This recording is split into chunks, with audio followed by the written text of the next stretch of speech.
ई रे और उ। इसी क्रम से होंगे या, रा, ला, वा। उच्चारण स्थान इनके समान है, एक दूसरे के क्रमशः वही, उसी क्रम से स्वर, उसी क्रम से ये अंतस्थ व्यंजन। ई से प्रारंभ किया, आ तो बाद में आ रहा है, आ क्या कोई अंतस्थ नहीं होता, इसलिए अंतस्थ में 4 ही हैं, या, रा, ला, वा। तो इन 4 स्वरों के स्थान पर ये 4 अंतस्थ उसी क्रम से हो जाएंगे, जो उच्चारण स्थान स्वर का है वही उच्चारण स्थान जिस व्यंजन का, अंतस्थ व्यंजन का है, वो अंतस्थ व्यंजन हो जाएगा। कृति अपि, कृत्यपि। इसको बताया गया है ई प्लस आ, ई और आ जुड़ा तो ई का तो या हो गया, आ रहा तो या आ, अब या और आ मिलकर या हो गया, ई के स्थान पर या होने पर। इसी प्रकार से अनु और अय जब जुड़ेगा तो अन्वय हो जाएगा, ऊ के स्थान पर वा होने पर ई का या हो गया, ऊ का वा हो गया, रे का क्या होगा, रा हो जाएगा। जैसे महा ऋषि, महर्षि हम लोग कहते हैं,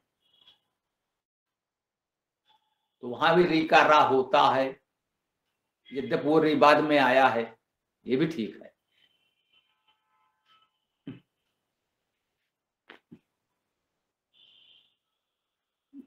यदि पूर्व में आता तो भी होता। देखिए नियम 2, जब संयुक्त स्वर के बाद कोई असमान स्वर आता है तो ए के स्थान पर अय, ओ के स्थान पर औ, अय के स्थान पर आय, औ के स्थान पर आव हो जाता है। उच्चारण स्थान का नियम यहां भी वही है, यथावत है।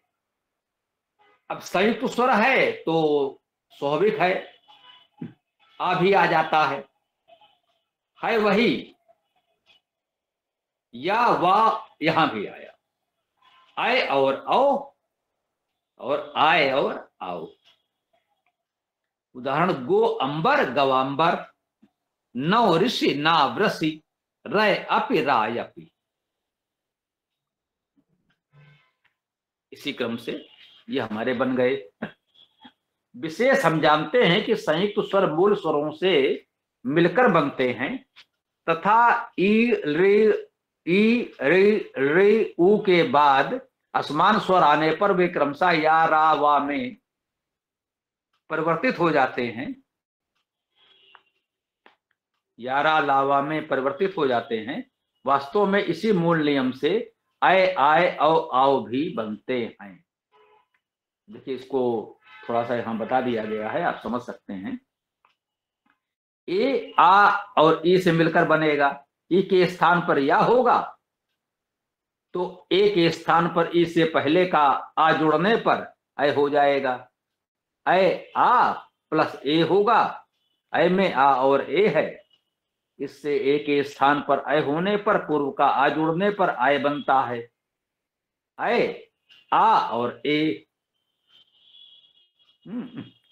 आ तो है ही, अब एक का आ और ई हो गया, ए को तोड़ दिया, विच्छेद हो गया तो आ और ई हो गया, आ ई हो गया, आ और आ मिलकर बड़ा आ हो जाएगा और ई का या हो जाएगा तो आय हो जाएगा। तो ये पुस्तक जिनके पास है वो देख सकते हैं कितने सरलता से ये बात इसमें बताई समझाई गई है। तो इस प्रकार से स्वर संधि का प्रकरण यहां पूर्ण होता है। इसके पश्चात विसर्ग संधि और व्यंजन संधि शेष हैं।